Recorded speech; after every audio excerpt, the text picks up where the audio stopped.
Hey there guys, Noah here, and welcome back to another Vanguard discussion video. Today, we're going to be going over my recent results from participating in a few shop challenges that I went to. So, the ones I'm going to be talking about in this video in particular, both of them were at Final Turn Gaming.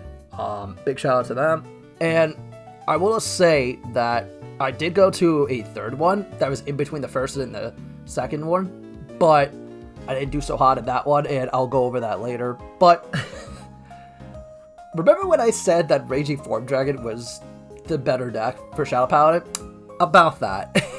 Yeah, no, that was not really the case at all. So, I'm going to start by going over the first one that I went to, which was for V Premium. And I want to pull up the actual list here, and I'll quickly go over my thoughts and why I made the changes and kind of go over my thoughts on the deck overall. Alright, so we have my V list, which right away you could probably tell is not more than ideal. I actually posted this up on the community tab a little while ago, showcasing that, hey, I actually did well with this list and I came first place. So this is my Luard list from the V Premium event, and I have to say, given my matchups, if I faced anything remotely meta, I probably would have died. I'm not even going to sugarcoat it. The only reason why I got first at all was because I didn't come across anything that was remotely close to meta. No Savas, no mirror match, which is the main reason why I didn't run Decreps in here, because if I run into a single Luard mirror and Decreps goes in damage, even if I run two of them, I'm kind of fucked.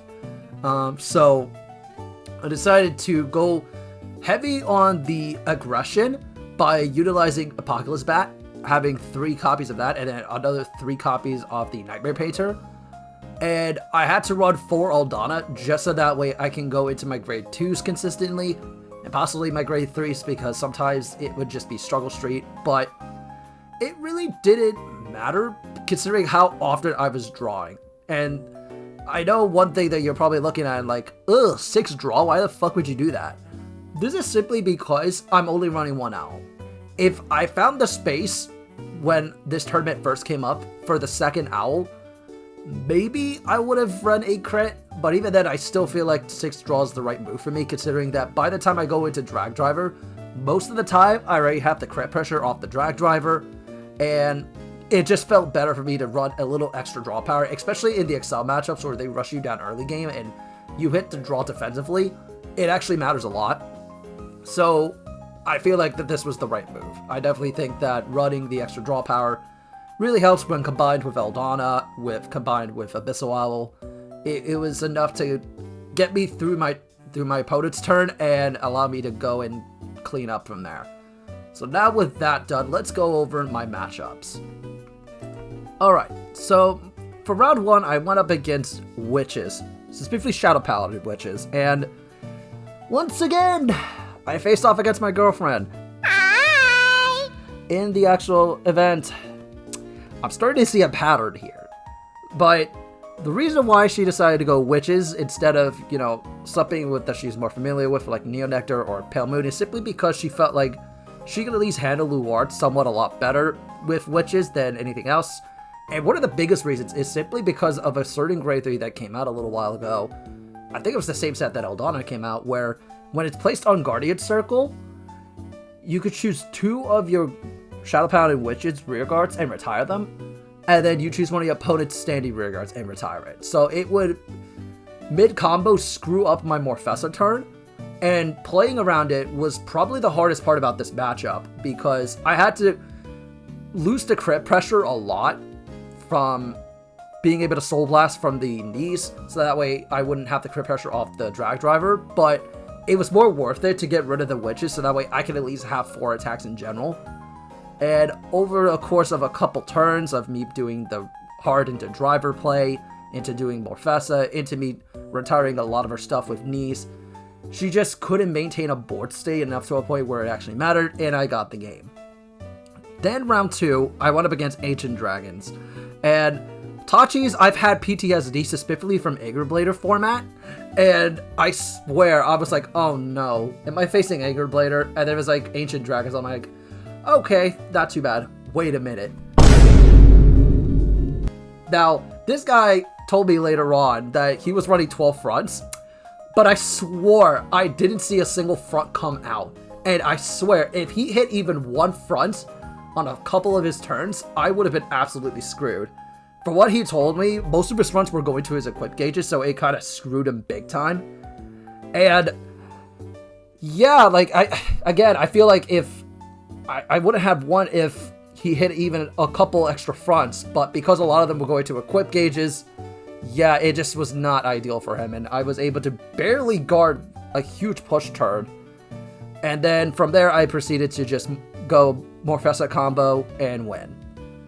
Then round 3 was against Enigman, and this was the final round for V because there was a small turnout. But Enigman DP I actually lost to at BCS New York last year, so I was already aware of what kind of shenanigans it could do.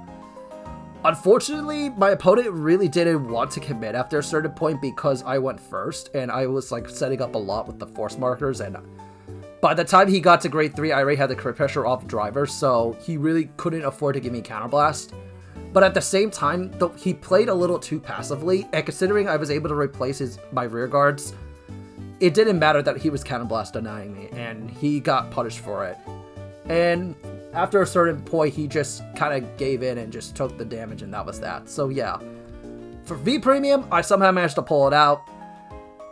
The Tachi player just absolutely ruined my day, and absolutely ruined my shit after a certain point, but ugh. God, that was terrifying. But I ended up getting the buy card, so definitely, regardless of which day it's going to be, I will be playing V because I got the buy card. I have a chance of actually topping at that point, so I might as well go all out. The only thing is, again, because I didn't phase off against anything meta, I just don't feel like, you know, this deck is actually going to work again, especially now that people know the spice. So I'm going to adapt it going into BCS format, but BCS season rather. And we're going to see how things play out. So let's move on to Premium. Alright, so now we are going to move on to Premium. And I think I want to clarify a couple of things before going into it.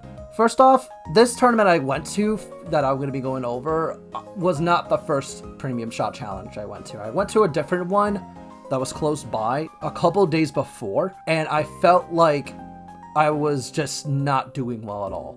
For context, I bought a couple Geomag glasses, and I finally started to work on Dimension Police.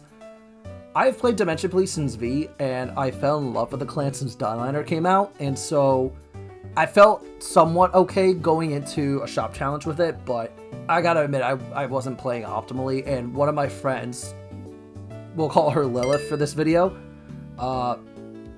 she kind of told me, hey, why are you not playing Luard when you came first with it in V? I kind of explained that my biggest issue was that because of past events that I went to last year, and knowing that Greydora and Narukami are too much of a headache for me to deal with while playing Luard, and that I really hadn't found a way to at least interact to deal with them at the time, I couldn't like confidently go into an event with Luard. And she still said like, yeah, but you still know how to play that better than any other premium decks you have currently. And when she put it like that, I kind of like, yeah, you kind of have a point. You stupid! So I was still on the fence leading up to the event. But after that shop challenge, I went back and disassembled my V-list and put in some premium cards and see if it actually was going to work. I got maybe one test game of it, but that test game was more than enough to convince me that, yeah, this deck overall is good.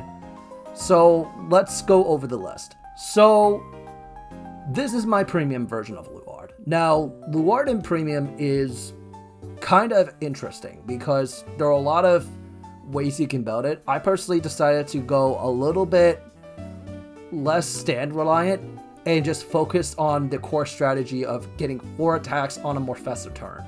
So a couple adaptations into Premium is that because we can run the main, we're going to run 3 of the V ones and then 1 of the D series ones. So in the case that I go first, I can chuck one of my Luards from my hand into the soul and draw 2. And then by the time I go into driver, instead of calling just 2, I can call out 3. And that actually sometimes matters in establishing a board. But considering I run a low grade 1 count, surprisingly, and that's simply because I also have Alana, like, sometimes it matters, sometimes it doesn't. But I'd rather just focus on a more consistent game plan rather than try to fit a whole bunch of different tech cards and just make it a mismatch and ultimately have it be a problem and not necessarily work. Hence why I'm running draw PGs instead of more stance. I'm running Elementaria Sanctitude because they need it. Strife Fodder crits, you know, so on and so forth. And considering that Red OT kind of counts as my 5th stand in a sense, because it helps me create an extra attack one way or the other, I'm able to at least utilize it combined with Morfessa to like make this deck really pop off. It also helps that we have Aldana in the deck in general because it allows me to draw a bunch against very particular matchups that would normally be a problem, like Narukami, so that way they can't just punish me immediately with something like Stunburst. But outside of that, it is pretty standardized. The only major difference with my list in comparison to most is that I do run a 5th combo extender in the form of V Morfessa, because there are a lot of situations where I feel like V Morfessa comes up instead of Dagda, and specifically in those instances where I just do not have enough grade 1s in the deck to fully utilize Dagda. Like, I'd rather not sacrifice another rear guard just to get a couple extra calls out. And so Morfessa could also be searched off of a couple different skills, i.e. the Drag Driver, the Leofarl, or even the Dragabist, which I run as a 2-up specifically in case I get Counterblast denied. So ultimately, I felt confident going into it after that one practice game. And so let's check out and take a look and see how well the matchups played out. So round 1, I went up against D-Robo Turbo, and I somehow opened post mulligan 2 Aldanas, and then somehow managed to get a 3rd off with the Abyssal Owl. So I Soul Blasted one and drew one, because he went first. And then I drew into another Aldana, and then I got 3 Aldanos out on turn 1. I'm not going to deny, like, because he got the Superior Ride, I was a little concerned, but I figured, okay, I'm kind of going to have to sit there and just draw a fuck ton whenever I can. But his biggest mistake, I feel like, in the match, personally, was instead of going Force 2 to apply crit pressure and kind of play the long game, he went Force 1. Now, obviously, it depends on the situation and what you have in hand, whether you go Force 1 or 2. But after a certain point, because he had the, you know, the advantage of, you know, being able to stride twice on me beforehand, or not stride twice, but get a stride turn off me while I was on grade 2, I felt like if he went Force 2, it would have been a lot more threatening because I was going to be forced to call a lot more to guard. Unless I just so happened to have, you know, perfect guards in hand, in which case he would have to use Linka, which never came up. Essentially what happened is that after a certain point, he was able to survive 2 Drag Principle turns. And because I only run 2, he was able to just CB deny me. I'm sitting there with no way to combo extend. And so I'm like, okay, I have a grade 2 Morfessa in hand. The only way I could possibly activate her skill is if I can somehow manage to get the Karen back in so that way I can countercharge. Luckily, we have a G-Guard that came out in one of the clan collections, or I guess it was one of the sets from last year, the premium collection set from last year, which allows me to recycle some of my grade 1s from the drop and send them to bottom. So that's what I did to initially survive his turn. So I went into Deep Griever, I put Karen back from the Deep Griever. Then when I went into Dragabist to combo, I went ahead and called the Karen to countercharge, called the grade 2 Morfessa, and then proceeded to go crazy with the Ritual Cross, getting plus 20 to the front row. And combined with grade 2 Morfessa, it was enough to actually pull off the victory. Round 2 was up against Chronojet Crest Gear Chronicle and Time Leap Shenanigans, and oh boy, this one was a doozy. Oh shit, here we go again. Now, for full context, I went up against a close friend of mine that I initially started playing Vanguard with IRL way back in 2018 when I first started to like really get seriously invested in the game competitively. So for me and him, like, we were like excited to face off against each other. So, and it was, funnily enough, it was the same units that we were like more accustomed to at first when we first started playing, because he was playing Chronojet and I was playing Luard. For him, it was like ZTB back in the day, but that aside, oh boy, he really gave me a run for my money, to say the very least. So I went first. I kind of sat there and decided, you know what, maybe I should just stall for a bit and kind of draw a little bit, because I have a feeling the Crest is going to be really annoying to deal with, which sure enough it was. So on his first stride turn, he hit offensive OT. I was terrified at that point and somehow managed to survive that, right? Then on his following stride turn, because I couldn't finish him and I didn't have enough pieces to actually go through with anything too crazy, he went into Gear Groovy. He had Round the Clock and D-Series next stage both on standby because he was able to copy the skill off the Gear Groovy. And by this point, I'm like, What? What the fuck? Oh crap, that's a problem because he also has Force 2s, making sure that I'm going to be guarding a fuck ton. And after a certain point, he misplayed with the time leap. Essentially, he had, I think it was upstream on board, and he was going for the TikTok worker effect. And when he did the bind, he searched with his deck and was like, oh, I ran out of grade 3s. I guess I pass here. And because of that, he couldn't combo off of Schlishma, which was what I was really concerned with, but it never came up.